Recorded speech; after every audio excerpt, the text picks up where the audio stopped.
Hello everybody, my name is Vaishali Singh. आप सभी का स्वागत है मेरे यूपीएससी एस्पिरेंट आईएएस चैनल में। This is my first video, so please comment, like, share and subscribe my channel. तो आइए स्टार्ट करते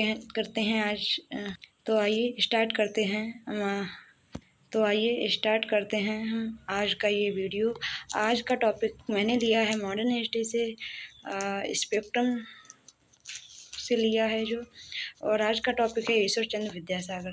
तो ईश्वर चंद्र विद्यासागर से कई बार प्री में क्वेश्चंस बने हैं, तो मैं ईश्वर चंद्र विद्यासागर के बारे में आप लोगों को बताती हूँ कि क्या है। वैसे तो बुक्स में दिया है, सभी लोग पढ़ लेंगे, लेकिन कुछ समझा के मैं बताती हूँ।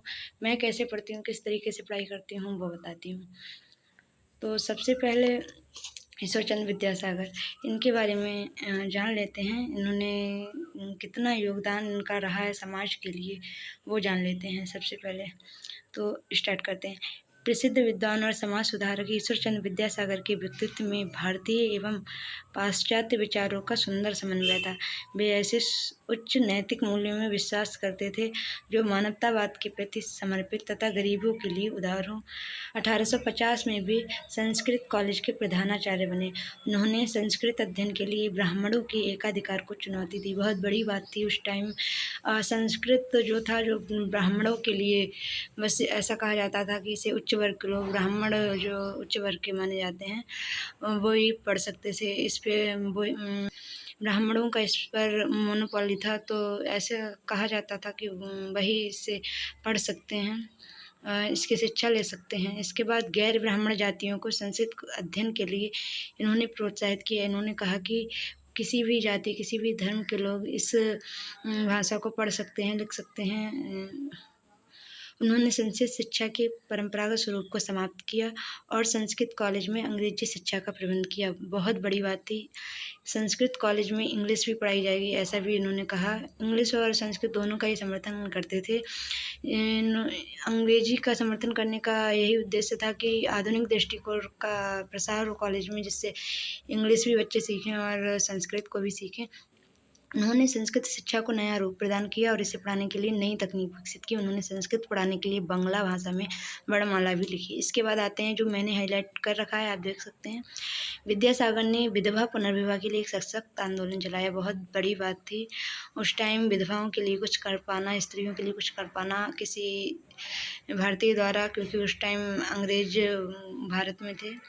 तो इन्होंने सबसे पहले स्त्रियों के लिए स्त्री शिक्षा में बहुत बड़ा योगदान दिया। उसके बाद जो विधवा पुनर्विवाह है, उसके लिए इन्होंने एक सशक्त आंदोलन चलाया जो बाद में सफल भी हुआ, जिसके फलस्वरूप सरकार ने विधवा पुनर्विवाह को कानूनी मान्यता प्रदान कर दी। उन्होंने बहुपत्नी विवाह और बाल विवाह का भी कड़ा विरोध किया।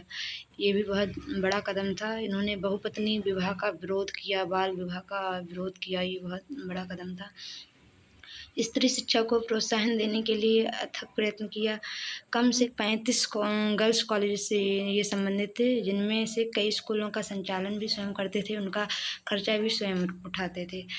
उसके बाद आता है 1849, जिसमें JED बेथुन जो थे, उन्होंने कोलकाता में 1849 में बेथुन स्कूल खोला था, स्थापना करी थी उसकी। यहाँ से क्वेश्चन बन चुका है प्री 2021 में, और PCS में भी यहाँ से अक्सर क्वेश्चन बन जाते हैं। इस प्रकार के क्वेश्चन ऐसे ही टॉपिक से लिए जाते हैं। 1849 में JED बेथुन ने बेथुन स्कूल की स्थापना की, जिसमें ईश्वर चंद्र विद्यासागर को इन्होंने सचिव बनाया, और तभी इन्होंने भारत में स्त्रियों के लिए उच्च शिक्षा के क्षेत्र में महत्वपूर्ण कार्य किए। तो आप देख सकते हैं, एक कॉलेज के सचिव बनने के बाद इनके काम, इनका योगदान सराहनीय रहा होगा। 1840 और 1850 के दशक में स्त्री शिक्षा के क्षेत्र में चलाए गए सशक्त आंदोलन के फलस्वरूप ही कलकत्ता में बेथुन स्कूल की स्थापना हुई थी। तो कलकत्ता में हुई थी, जैसा कि बता चुकी हूँ। इसके बाद तो कुछ ज़्यादा इम्पोर्टेंट है नहीं। जब इन्होंने इस तरीके की कोई पहल की, तब इनका विरोध किया। युवा छात्रों ने इनका विरोध किया, उनके पेरेंट्स ने इनका विरोध किया। सबसे पहले तो विधवा पुनर्विवाह के लिए कोई आंदोलन चलाना बहुत बड़ा कदम था उस टाइम लोगों की धारणाएं बहुत अलग थी। तो ये सब था ईश्वर चंद्र विद्यासागर के बारे में। यहाँ से क्वेश्चंस बन जाते हैं और आया भी है, इसलिए मैंने इस टॉपिक को किया था। तो ये मेरा पहला वीडियो है, कैसा लगा आप सब लोगों को कमेंट करें एंड लाइक करें, शेयर करें, सब्सक्राइब करें मेरा channel. Good bye, take care.